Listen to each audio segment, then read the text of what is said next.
SSP Global Jobs, the first job consultancy of Haryana. रोजगार दिलाए, बेरोजगारी भगाए।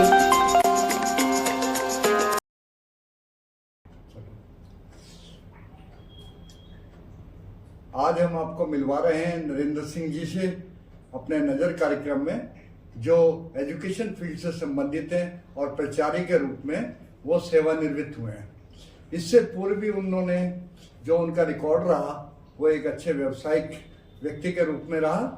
तो नरेंद्र जी, सबसे पहले हम आपसे ये जानना चाहेंगे कि आप एजुकेशन फील्ड में आने से पहले जो आप क्या काम किया करते थे? ऐसा है कि ये बहुत साल पहले की बातें हैं।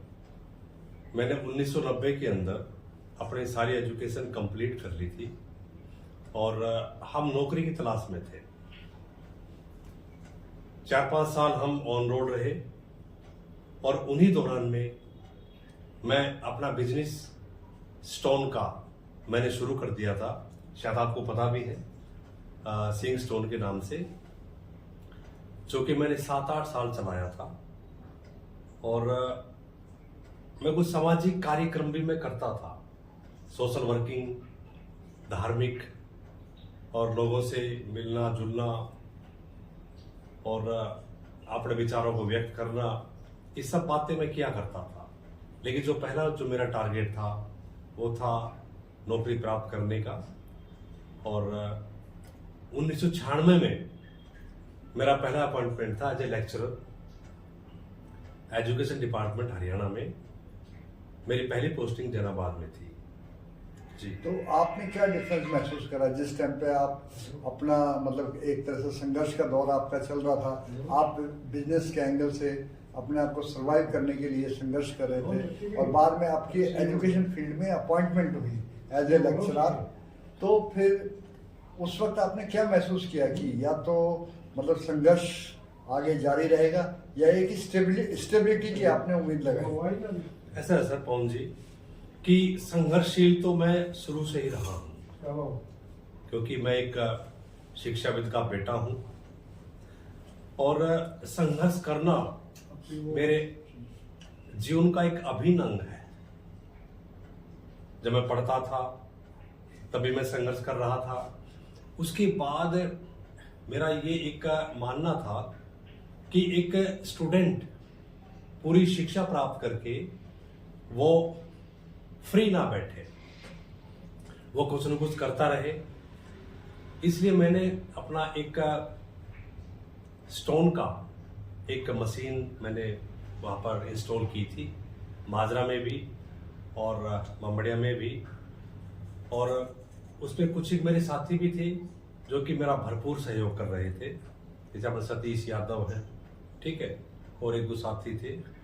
तो मैंने उनके साथ भी संघर्ष किया है। मैंने पैसा भी कमाया है, ठीक है, इज्जत भी मैंने कमाई है। ऐसा नहीं है कि मेरा संघर्ष ऐसे वेस्ट चला गया। मैंने संघर्ष के साथ साथ इज्जत भी कमाई है और मैंने पैसा भी कमाया है। ऐसा पहले जैसा कि आप एजुकेशन फील्ड में आने से पहले मतलब लेक्चरर के रूप में आपने ज्वाइन करा, उसमें और बाद के उससे पहले के जीवन में एक सबसे बड़ा अंतर था। वहाँ आप जिनके साथ उठते बैठते थे, जिनके साथ संघर्ष किया, वो एक तरह से हम उम्र साथी होते थे। और एजुकेशन फील्ड में जाने के बाद आपका ज़्यादातर पाला पड़ा, बच्चों से पाला पड़ा। तो आपको एजुकेशन फील्ड में किस चीज़ की कमी आई कि जिस तरह से विद्यार्थी को एक अच्छा नागरिक बनाया जा सके? जी, आपका प्रश्न बहुत बढ़िया है। देखिए, जब एक टीचर अपने डिपार्टमेंट में आता है, ज्वाइन करने के लिए आता है, तो सबसे पहले उसका जो मेंटल सेटअप है ना, उसकी साइकोलॉजी, वो उसने सेट करनी पड़ती है। छोटे बच्चे भी होते हैं, बड़े बच्चे भी होते हैं, तो ये सब डिपेंड करता है उस टीचर के मेंटल मेकअप के ऊपर, ठीक है। और वहां पर हमसे बड़े भी लोग हुआ करते थे उम्र के अंदर, तो वहां पर सबसे एक बढ़िया जो एक जरूरी जो काम था एक टीचर के लिए कि सबको इनके समान रूप से देखना और बच्चे की साइकोलॉजी की, उनके मेंटल मेकअप के अकॉर्डिंग उनको पढ़ाना। ऐसा नहीं है कि बड़े बच्चे हम उसी तरह से पढ़ा रहे हैं और छोटे बच्चों को भी हम उसी तरह से पढ़ा रहे हैं। उनमें एक डिफरेंस करना बहुत जरूरी है। यही एक टीचर की जो पेडागोजी होती है, उसका टीचिंग मेथड होता है, ये उसके काम आता है। तो अभी इस दौरान आपके लगभग 25-26 साल आपने 28 साल समझ लीजिए। 28 साल आपने जी। एजुकेशन फील्ड में दिए हैं। आपके विभिन्न स्थानों पे आपके ट्रांसफर भी हुए हैं और अलग अलग मतलब क्षेत्रों में जाके आपने क्या अनुभव करा कि हमारी एजुकेशन फील्ड में कहाँ कमी नजर आई, ताकि वो कमी को दूर किया जा सके और एक तरह से आप उनके मॉडल बन के मतलब आगे आए। बहुत अच्छा क्वेश्चन आपका। देखिए, जब मैंने ज्वाइन किया था 96 में जैनाबाद में, तो उन दिनों में नकल का एक बोलबाला था, ठीक है। और उसके बाद ये घटता घटता घटता घटता ये बिल्कुल खत्म सा ही हो गया था। लेकिन आज जब हम देखते हैं ना, तो एक सिस्टम एक उस चीज का बिल्कुल बढ़ा हुआ है, जो कि बहुत गलत है। इससे क्या होता है कि बच्चे अच्छे मार्क्स ले लेते हैं, लेकिन जब वो बच्चे compete करेंगे कहीं पर भी, तो उनका सिलेक्शन नहीं होगा, ठीक है। आज भी नकल करते हैं बच्चे और टीचर भी शामिल होते हैं और बार बार बोर्ड के द्वारा एक डायरेक्शंस दी जाती हैं, ठीक है। उनके खिलाफ कार्रवाई भी होती है। तो हमारा जो मेन टारगेट होता है, मैं अक्सर बच्चों को प्रेयर के ऊपर बोला करता था कि आपको बेटे नकल नहीं करनी है, क्योंकि नकल एक मीठा जहर है। आपको अच्छा लगता है, आपकी अच्छी परसेंटेज आ जाएगी, आप उसको गलियों में घूमेंगे दिखा करके कि मेरे इतने मार्क्स आए हैं, लेकिन आपको नौकरी बेटा नहीं मिलेगी। आपको ओरिजिनल अगर आप रहोगे, रेगुलर आप क्लास अटेंड करोगे, मेहनत करोगे, तभी आपको नौकरी मिलेगी। तो नकल जो है ना, एक बहुत बड़ा एक बच्चों के लिए, एक हमारे समाज के लिए एक नासूर बन गया है, जो कि हमारे समाज के लिए बहुत ही खतरनाक है। हम सभी ने मिलकर के, चाहे वो टीचर कम्युनिटी के हो, चाहे हमारे समाज के रिप्रेजेंटेटिव हो, हमने उस चीज को खत्म करना है। ऐसी हमें प्रतिज्ञा लेनी चाहिए सर। अब हम बात करते हैं सामाजिक जो दृष्टिकोण है, उसमें जो शिक्षक की एक भूमिका होती है, उस भूमिका के बारे में बात करते हैं। जैसे कि आज से हम लगभग 2300-2400 साल पहले जाते हैं, जो एक आचार्य का, एक प्रोफेसर का जो एक स्टैंडर्ड वो था, लेवल था, वो आज के उससे बहुत ज़्यादा बढ़िया था। हम बात करते हैं चंद्रगुप्त मौर्य की और उस वक्त चाणक्य की। चाणक्य को हम एक नई सिस्टम का एक तरह से जन्मदाता मानते हैं, जो उन्होंने से बाहरी आक्रमण को देखते हुए, चाहे सिकंदर हो, सेल्यूकस हो या वो, तो उन्होंने आचार्य वर्ग में इस तरीके से वो उनको मतलब आचार्य जो लेक्चरारी हो गए, उनको इस तरह से उन्होंने डायरेक्शन दिया ताकि वो हैं देश निर्माण में और अखंड भारत बनाने में अपना योगदान करें। लेकिन आज के जो शिक्षक हैं, वो एक तरह से सामाजिक दृष्टिकोण ना सोचते हुए वो एक मनी माइंडेड वर्क में वर्क करते हैं। बिल्कुल। तो उनका उद्देश्य है पैसा अर्न करना, सामाजिक आधार को, सामाजिक दृष्टिकोण को मजबूत करने को। आप इस बारे में क्या कहना चाहेंगे? क्या उस समय का दौर सही था या आज का सही? देखिए कि उन दिनों में, बहुत साल पहले, जो आपने नाम जो काउंट करे हैं, ये फिलोसोफर भी थे, थिंकर भी थे, राइटर भी थे, सोशल वर्कर भी थे, गुरु भी थे, प्रीचर भी थे और टीचर भी थे। लेकिन उनका जो पैसा कमाने का एक जो भूख थी, वो उन दिनों में बिल्कुल भी नहीं थी। जो कुछ मिल गया उनके आश्रम से, गुरुकुलों से, वो उसी के ऊपर डिपेंड रहा करते थे। आज ऐसा नहीं है, क्योंकि इतना भारी कंपटीशन हो गया है कि एक टीचर का खर्चा नहीं चल पाता, खर्चे उसने बढ़ा दिए हैं, ठीक है। आज एक अध्यापक को लाख रुपए सैलरी मिलती है, ठीक है, वो प्रॉपर्टी का काम भी करता है, उसकी दुकान भी है, उसके बेटे और भी काम कर रहे हैं। ऐसा क्यों? इसका सबसे बड़ा जो बैड इफेक्ट्स है वो हमारे स्टूडेंट के ऊपर पड़ता है, क्योंकि उस टीचर की जो साइकोलॉजी है, उसकी जो मेंटल मेकअप है, वो किसके इर्द गिर्द घूमता है? पैसों के इर्द गिर्द घूमता है, ठीक है। वो ये चाहेगा कि मैं पैसे कमाऊं और बच्चे जाओ पहाड़ में, जो कि बहुत गलत सोच है, ठीक है। हमारा मेन टारगेट क्या होना चाहिए कि जो गरीबों के जो बच्चे हैं, चाहे वो स्कूलों के अंदर जो आ रहे हैं, हम उनको बढ़िया शिक्षा प्रदान करें और हम एक समर्पित भाव से हम उन बच्चों के लिए काम करें, तभी हम असल में टीचर कहला पाएंगे, नहीं तो नहीं कहला पाएंगे। आपने एक विषय जो ये रखा कि भाई आज लोगों को जरूरत पूरा करने के लिए अध्यापक हैं, वो दूसरी फील्ड में शेयर मार्केट हो गए, ट्यूशंस हो गए या उसके अलावा भी और दूसरे बिजनेस करते हैं। अब इसी को भी हम कंपेयर करते हैं चाणक्य के टाइम से, तो चाणक्य को सबसे बड़ा अर्थशास्त्री माना जाता है। तो जब सबसे बड़ा अर्थशास्त्री जिसे कह सकते हैं कि भाई उनसे बड़ा कोई अर्थशास्त्री मतलब विश्व में अभी पैदा नहीं हुआ, तो उनकी सोच भी राष्ट्र के प्रति ज्यादा थी। आज शिक्षक वर्ग की राष्ट्र के प्रति नहीं है, तो इस बारे में आप क्या कहना चाहेंगे? ठीक कह रहे हो। देखिए, आज का जो टीचर है ना, वो कुछ अपने उद्देश्य से कुछ भटका हुआ है। मैंने अभी आपको बताया है कि इसका जो मेन जो कारण है वो यही है कि वो आप उसका जो कार्य है ना, उसकी प्रति वो समर्पित नहीं है। वो केवल पैसे कमा रहा है, अपने एक्स्ट्रा जो एक्टिविटीज है वो उसकी तरफ ध्यान दे रहा है, जो कि बहुत गलत है। जो चाणक्य था, सुनो, एक जो राइटर होता है, एक फिलोसफर होता है, और चाणक्य एक बहुत बड़ा अर्थशास्त्री था जो कि हिंदुस्तान में पैदा हुआ था। उसने उन दिनों में ऐसी चीजें लिखी है, चाणक्य नीति, ठीक है, आज भी हम उनको अडॉप्ट करते हैं, उनके प्रिंसिपल्स को हम लागू करते हैं, ठीक है। इनकी जहां तक मैं सोचता हूं कि एक गुरु के पास, एक टीचर के पास जो सबसे बड़ा धन होता है उसका बुद्धि बल होता है, ठीक है। अगर वो पैसे कमा रहा है बाहर, यानी कि बच्चों को बगैर बाधित करे हुए, अपने प्रोफेशन को बाधित करे बगैर, तो अच्छा है, इसमें बुराई क्या है। लेकिन उसका जो समर्पित भाव से जो उसका काम करना है, that is teaching for the student, ऐसा मेरा मानना है। अभी आप सेवानिवृत्त हुए हैं अपने जी। इसमें पिछले 30 तारीख को जी। तो अब जो एजुकेशन फील्ड से रिलेटेड जो मतलब रिटायर होते हैं, सेवानिवृत्त होते हैं, उनका समाज के प्रति रिटायरमेंट के बाद क्या दायित्व होता है? हाँ, मैं आपको बताऊंगा। ये प्रश्न आपने पूछा है, कई और मेरे साथियों ने पूछा था। आप ये पट्टा ये देख रहे हो, नहीं, ये राजनीतिक है, सामाजिक नहीं है। I am telling you, okay. देखिए, समाज के प्रति तो हमारा दायित्व तो है ही है, ठीक है, लेकिन ये अपना अपना एक इंटरेस्ट है।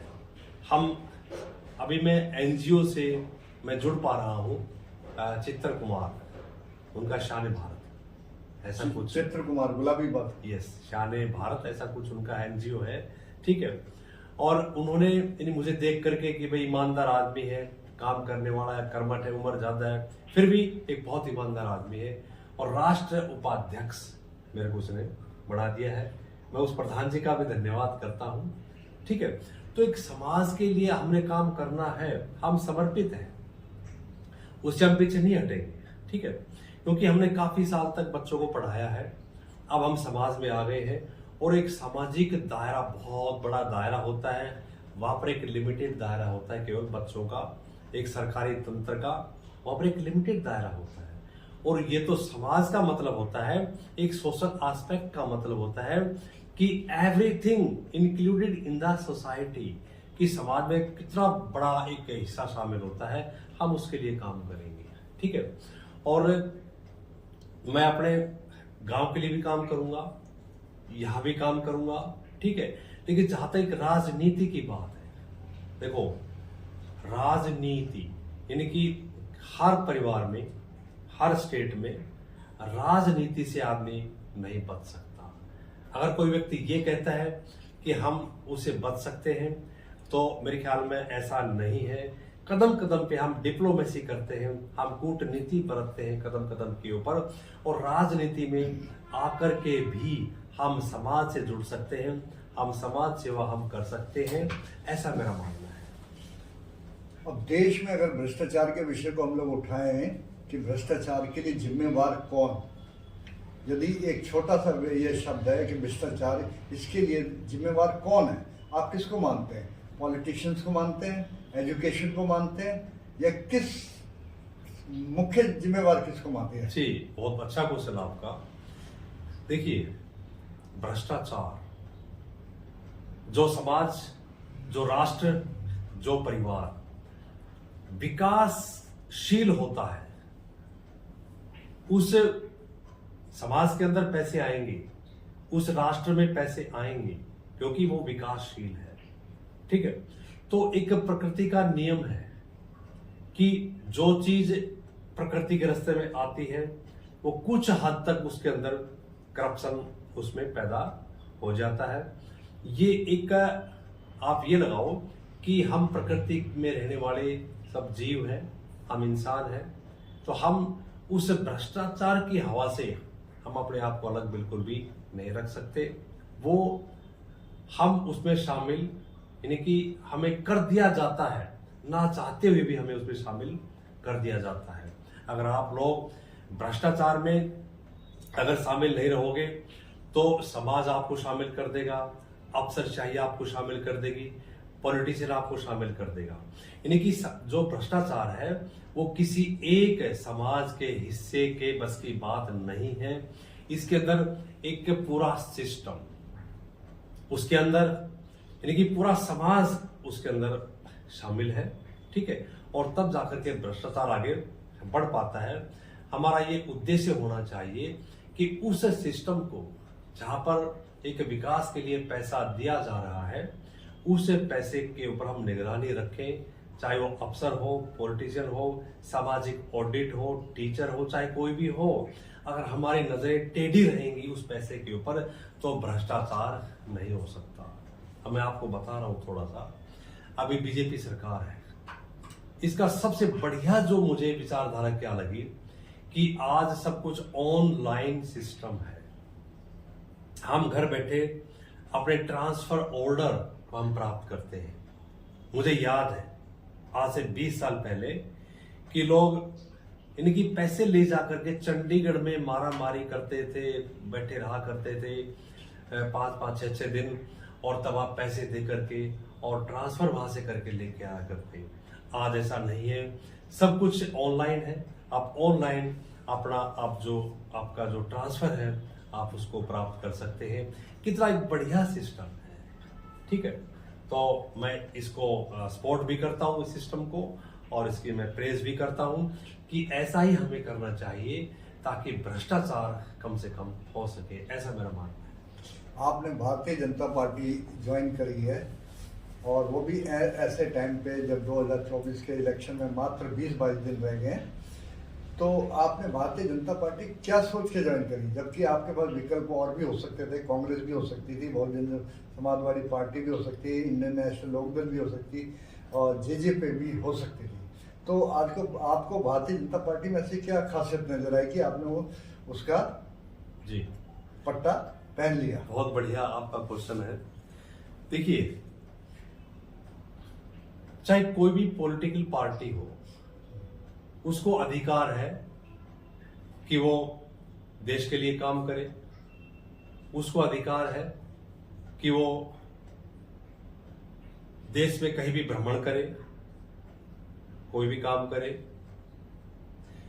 सबसे बड़ी बात जो भारतीय जनता पार्टी मैंने देखी है वो है कि जो भारत की जो संस्कृति है, राष्ट्र की जो संस्कृति है, मैं आपको हिंदू संस्कृति के बारे में बातें नहीं कर रहा, मैं कर रहा हूं राष्ट्रीय संस्कृति के बारे में। ठीक है, तो इस सरकार ने भारत की राष्ट्रीय जो संस्कृति है उसके लिए काम किया है। सबसे बड़ी बात यह है, इन्होंने किसी भी एक वर्ग को, चाहे वो गरीब वर्ग हो, चाहे अमीर वर्ग हो, या चाहे वो एक शिक्षक हो, चाहे कैसा भी आदमी हो, सबको बराबर रूप से इस पॉलिटिकल पार्टी ने मतलब कि दर्जा दिया है। भेदभाव बिल्कुल भी नहीं है। आज आप ये देखते हो कि पहले कितने ज्यादा स्टोन पेंटिंग कश्मीर में हुआ करती थी, पत्थरबाजी हुआ करती थी। ठीक है, और यहाँ पर दंगे फसाद हुआ करते थे। हैदराबाद में आप देख लो, अहमदाबाद में आप देख लो। ठीक है, ये सब किस चीज का परिणाम था? ये केवल हमारी सोच का परिणाम था और भारतीय जनता पार्टी ने इस चीज को बहुत दूर कर दिया है।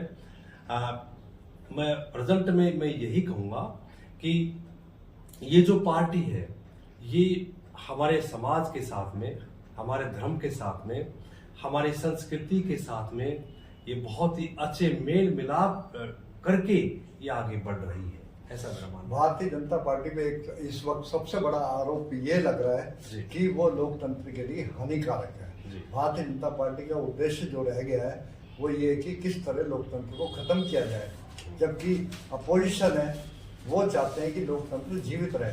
तो आपको क्या लगता है कि लोकतंत्र के लिए मतलब भारतीय जनता पार्टी का क्या रुख होना चाहिए? आज हम बात करते हैं लोकतंत्र के हिसाब से कि ऐन मौके पे जब इलेक्शन को मात्र 1.5-2 महीने रह गए थे तो केजरीवाल को एक तरह से ईडी के मार्फत अंदर कर दिया।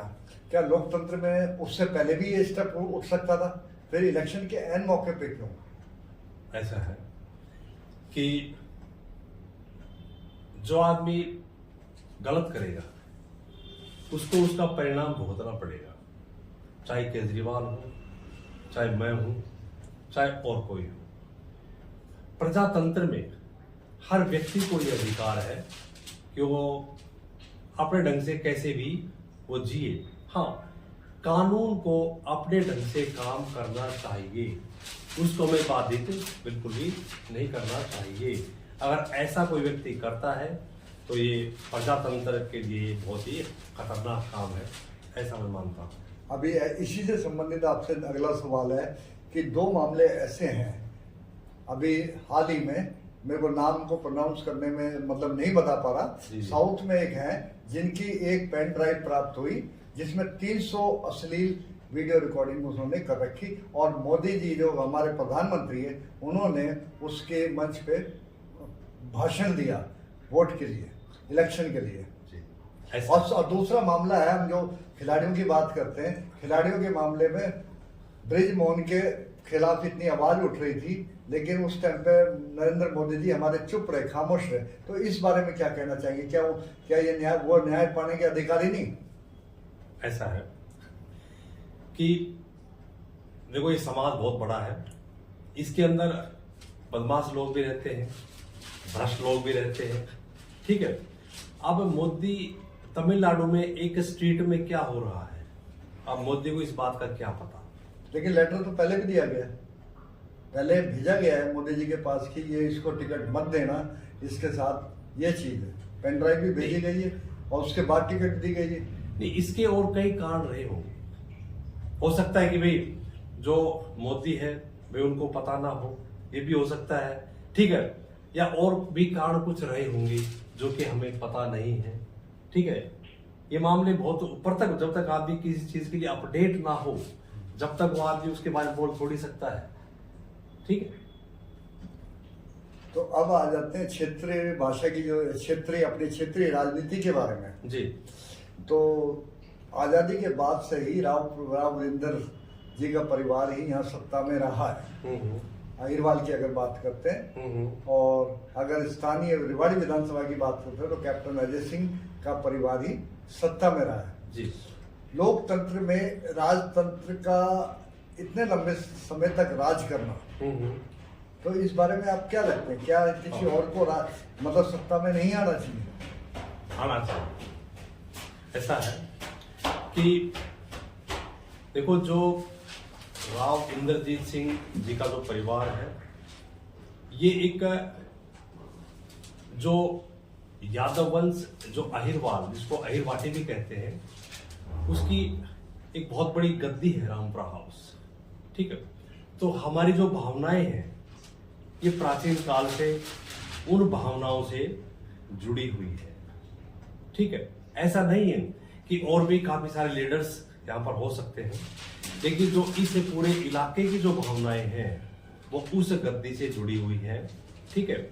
और हम ये बिल्कुल भी ये नहीं चाहेंगे कि भाई इस गद्दी के ऊपर भाई कोई उंगली उठे या कोई एलिगेशन लगाए। हाँ, अगर कोई गलत करता है ना तो उस बात को हम स्वीकार भी करें। रही एज ए कैप्टन की बात, एज ए कैप्टन भी एक बहुत ही दमदार और एक बहुत ही पुराना, वो एक बहुत ही समझदार एक लीडर है, ठीक है। उनको भी अधिकार है चुनाव लड़ने का, और वो जीतते भी हैं। उन्हें बहुत सारे रिकॉर्ड भी उन्होंने बनाए हैं। ठीक है, तो मतलब कुल मिला के मैं यही कहना चाहूँगा कि भाई जो इंद्रजीत की जो विचारधारा थी वो बहुत ही अच्छे तरीके से इस पूरे इलाके में काम कर रही है। और जो अजय कैप्टन जो है वो थोड़े से यानी कि समाज को अपने साथ लेके नहीं चल पा रहे हैं, और इंद्रजीत जो है ये समाज के हर तबके के लोगों को अपने साथ लेके चल रहे हैं, इसलिए लोग उनको याद करते हैं। ये पुरानी हमारी विरासत है, ये राव वीरेंद्र सिंह के टाइम से ही हम लोग इनसे हम जुड़े हुए हैं। ठीक है, और अब वो जीतते हार जीत तो दूसरा मैटर है, ठीक, मेन जो मकसद है वो हमारा है कि इस गद्दी की हम भाई रक्षा करें और हम इसका हम सम्मान करें। अब जैसे कि लोकसभा चुनाव के में मात्र जो 25 मई में होने हैं हरियाणा के, तो मात्र उसमें 20-22 दिन रह गए, कोई 20-21 दिन रह गए। लेकिन ये है कि इस वक्त जहां एक तरफ राव इंद्रजीत की पोजीशन है वो मजबूत है, एक तरफा माना जा रहा है, दूसरी तरफ जनता के बीच में नाराजगी भी है। ठीक है, तो आपको क्या लगता है कहीं ना कहीं राव साहब की कमजोरी रही है कि वो जनता के बीच नहीं आ पाए, वो जनता के लिए नाराजगी का कारण है? और अगर है तो वो नाराजगी क्या जनता की कैसे दूर की जा सकती है? ऐसा है कि देखो ये समाज बहुत बड़ा है, इसमें नाराजगी, एक परिवार में लड़ाई झगड़ा, नाराजगी, ये सब चलते रहते हैं। ठीक है, हमारे सामाजिक पहलू है। और फिर अगर कुछ एक लोग नाराज भी हैं तो वे हमारा ये फर्ज है कि वे उनको मना करके और बढ़िया तरीके से उनको अपने साथ लेकर के आए और वो लोग काम करेंगे, ऐसा मेरा मानना है। और मतलब जनता को आप क्या मैसेज देना चाहेंगे? जी, मैं जनता को एक यही मैसेज देना चाहूंगा कि आप लोग, मैं ये नहीं कहता कि आप लोग बीजेपी को वोट दो, लेकिन जो लीडर्स हमारे समाज के लिए काम करेगा, जो हमारे देश के लिए काम करेगा, हम उसी को वोट देंगे और हम उसी का समर्थन करेंगे। ठीक है, और जो आदमी वोट ले जाने के बाद में, जीतने के बाद में हमारे समाज से दूर हो जाता है, ठीक है, मैं ये एक मैसेज देना चाहूंगा कि उन लीडर्स को भी आप लोग एक्टिवेट करो, ये आपके हाथ में है। अगर आप लोग ढीले हो जाओगे तो लीडर्स भी अपने आप ढीले हो जाएंगे। उनको अपने पास रखो, उनको एक्टिवेट करो, उनसे आप काम लो, उनके इंटरव्यू लो आप, और जनता के बीच में आकर के आप उनसे हिसाब मांगो, तो लीडर अपने आप काम करेंगे, ऐसा मेरा मानना है। आपका हमारे कार्यक्रम में आने के लिए हार्दिक धन्यवाद। बहुत बहुत धन्यवाद पवन जी, थैंक्स। ठीक है, एकदम सही। जी, एडिटिंग करो।